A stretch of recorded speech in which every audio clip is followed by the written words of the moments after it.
સુરત મહાનગરપાલિકા દ્વારા લાખો રૂપિયાના ખર્ચે વિકાસના કામોને બહાલી આપવામાં આવી રહી છે, જે ખૂબ જ સારી બાબત ગણાવી શકાય.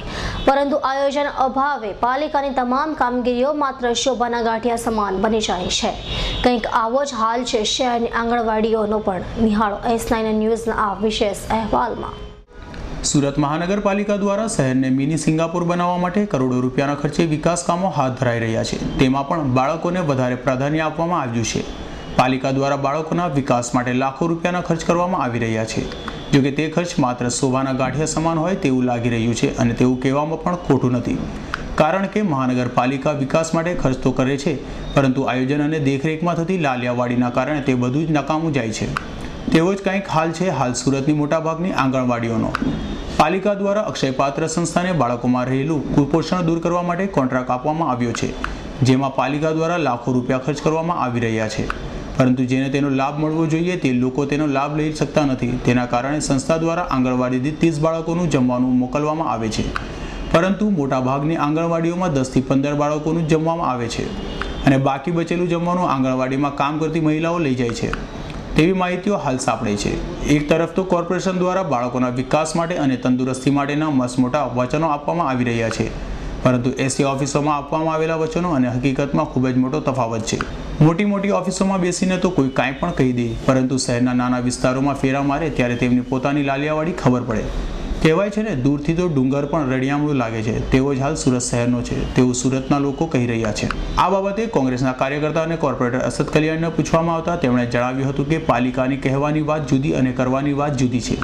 આજે પણ કેટલીક આંગણવાડીઓ એવી છે જે ગટરના ગંદા પાણીમાં ચાલે છે. તેમ છતાં પાલિકાના અધિકારીઓ દ્વારા કોઈ ચોક્કસ કામગીરી હાથ ધરવામાં નથી આવતી.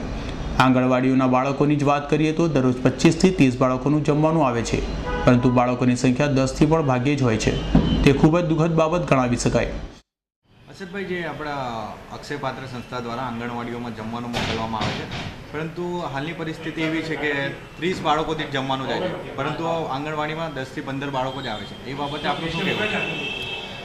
એ બાબતે અમારું સ્પષ્ટ કહેવું છે કે ગુજરાત આખાની અંદર જે આંગણવાડીઓ ચાલે છે એમાં કહેવાની વાત આ શાસનોની જુદી અને કરવાની વાત જુદી છે. તેઓ પણ જાણે છે કે બાલવાડીની અંદર બાળકો ઓછા આવે છે. એની પાછળ કારણ કે એ લોકોને જે સામાન અને સામગ્રી આપવી જોઈએ તે જે એમાંથી અડધી પણ વસ્તુ એમને બાળકોના વિકાસ માટે આપતા નથી, માત્ર સારી વાતો કરે છે. આજે એમ કહેવામાં આવે છે કે બહુ સારા રૂમમાં, પણ આજે બી અસંખ્ય બાલવાડીઓ એવી છે જે પતરામાં અને ગટરના ગંદા પાણી નીકળતા હોય એની બાજુમાં ચાલતી હોય છે. અસુવિધાઓ જબરજસ્ત, અને જે રીતે ત્યાં સામાન કે સામગ્રી આપવામાં આવતી હોય છે તે સમજો આજે આપણે કીધું કે 30 બાળકોની સંખ્યા બતાવવામાં આવતી હોય, પણ અસલમાં 10 બાળકો પણ નથી આવતા. એ સામાન ક્યાં જાય છે એ શાસક પક્ષ જ જાણે. હવે એક તરફ તો કોર્પોરેશન દ્વારા એવું કહે છે કે બાળકોની સલામતી માટેના પગલાં લેવામાં આવી રહ્યા છે, પરંતુ બીજી બાજુ એવી પણ જગ્યા સ્થળો છે જ્યાં આંગણવાડીઓ છે, સ્કૂલો છે કે જ્યાં એ લોકોની સલામતીના કોઈ પગલાં જ નથી લેવામાં આવ્યા. ગંદકી, ભરપૂર ગંદકી છે, ને એ બાબતે આપનું શું કહેવું છે?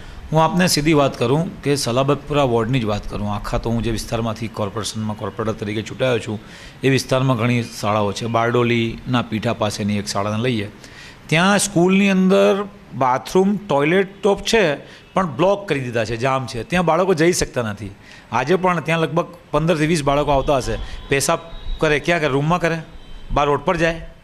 એ લોકોએ લેખિતમાં ફરિયાદ આપી છે. હું સ્પષ્ટપણે કહેવા માગું છું કે ઇન્દરપુરા ખત્રીવાડની નાકાની શાળા બારડોલી પીઠા પાસે આવેલી ત્યાં બાલવાડી ચાલે છે, અને એ ત્યાં બાથરૂમ, ટોયલેટ છે પણ બારણાઓ તૂટી ગયેલા છે અને અંદરથી બ્લોક કરી દીધું છે. એટલે બાથરૂમ, ટોયલેટ બાળકો કરે ક્યાં? વિદ્યાર્થીઓ તો ઠીક, પણ ટીચરો પણ ક્યાં જાય? એવી પરિસ્થિતિ છે. જ્યારે અહીંયા એમ કહેવામાં આવે છે કે સંપૂર્ણ એની અંદર ટોયલેટ બ્લોક ફરજિયાત ઘર આપવાના છે, પણ આ સ્કૂલની અંદર નથી આપી શકતા આ શાસક પક્ષ. જ્યારે માજી ડેપ્યુટી મેયર સુષ્મા અગ્રવાલથી પૂછવામાં આવતા તેમણે જણાવ્યું હતું કે આયોજનના અભાવે આ બધી સમસ્યાઓ ઉદ્ભવી રહી છે. જો આંગણવાડીઓમાં કામ કરતી બહેનો દ્વારા ઘરે જઈને બાળકોને બોલાવવામાં આવે તો તેઓ આવવાના જ છે. તેમના દ્વારા પણ કેટલીક વખત ઓચિંતી આંગણવાડીઓની મુલાકાત લેતી વખતે અંદર તપાસ કરાતા બાળકોની સંખ્યા ખૂબ જ ઓછી જોવા મળી હતી. હું જ્યારે ડેપ્યુટી મેયર હતી સુરત શહેરની, ત્યારે પણ હું આંગણવાડીની મુલાકાત લેતી જ હતી, અને અત્યારે પણ હું આંગણવાડીની નિયમિત મુલાકાત લઉં છું. ઓચિંતે જ કોઈ પણ આંગણવાડીમાં હું જાઉં અને ત્યાં જે ભોજન આવે છે ભોજનની ગુણવત્તા ચેક કરું, અને આંગણવાડી જે મેં દત્તક લીધી છે ત્યાં પણ હું બાળકોને ભોજનની વ્યવસ્થા, મોનિટરિંગ એ બધું કરતી હોઉં છું. અને ઘણી વખત મેં એવું જોયું છે કે બાળકો ખૂબ ઓછા આવે છે અને ભોજન તો આશરે 25 થી 30 મેક્સિમમ હોય અને 25 મિનિમમ આ એક આંગણવાડીનું અમારું ભોજન એવી રીતે જ અપાતું હોય છે. પણ જો બાળક ત્યાં નહીં હોય અને ભોજન, હું એમ માનું છું કે આ ભોજનની વ્યવસ્થા થવી જોઈએ. અને આંગણવાડીમાં જો બાળકો નહીં આવતા હોય તો જે બેન છે આંગણવાડીની, એક મુખ્ય શિક્ષિકા હોય અને પેલી સહાયક બેન હોય, આ બંને જણા મળીને ઘરે ઘરે જઈને બાળકોને જાતે લઈ આવવું જોઈએ. અને સરકાર જે એટલી સરસ યોજના મૂકી છે એનો લાભ, જે હેતુ છે અમારો, એ લાભ બાળકોને મળવું જોઈએ. આંગણવાડીમાં બાળકો જો નહીં આવતા હોય જાતે, તો અમારી આ એક નૈતિક ફરજ છે. આંગણવાડીની બહેનો ત્યાં જાય, એમને ઘરે જાય, એમને ઘરેથી એમને લઈ આવે, પ્રેમથી એમને ખવડાવે. 2 વાગ્યા સુધીનો ટાઈમ છે, 2 વાગ્યા સુધી બેસાડે એમને અને બાળકોને સારી વાતો કરે, એમને કંઈક આપણે આપીએ ભોજનની સાથે સાથે, એ જરૂર ખૂબ અગત્યનો છે. હા, હું એમ માનું છું કે આંગણવાડીની બહેનો ઉપર જો સતત મોનિટરિંગ કરવામાં આવે અને એ લોકોને સતત માર્ગદર્શન આપવામાં આવે છે કે તમારે જે છે, અને પગલાં લેવા કરતાં એ લોકોને મોટિવેટ કરીએ, આપણે પ્રોત્સાહિત કરીએ કે તમે તમારો જે કામ છે, તમારી જે ફરજ છે એમાં ચૂકો નહીં. અને આપણે સરકાર દ્વારા જે યોજનાઓ છે એમનો અમલીકરણમાં જે આપણે પાયાના લોકો અમે છીએ, અને આ બાળકો, આંગણવાડીના બાળકોને એમનો પૂરો લાભ મળે, આ વિસ્તારના બાળકોને લાભ મળે, એના માટે પ્રયત્નો કરવો જોઈએ. કહેવાય છે કે તમે લાખો કરોડો રૂપિયાનો ખર્ચ કરી દો તો પણ આયોજન વગર તમારું કોઈ કામ સફળ ન થાય, તેવી જ સ્થિતિ હાલ મનપાની છે. જો મનપા આયોજનપૂર્વક તમામ આંગણવાડીઓ પર દેખરેખ રાખી અને આયોજનપૂર્વક કામગીરી હાથ ધરે તો આવી સ્થિતિ કોઈ દિવસ ઉદ્ભવે જ નહીં.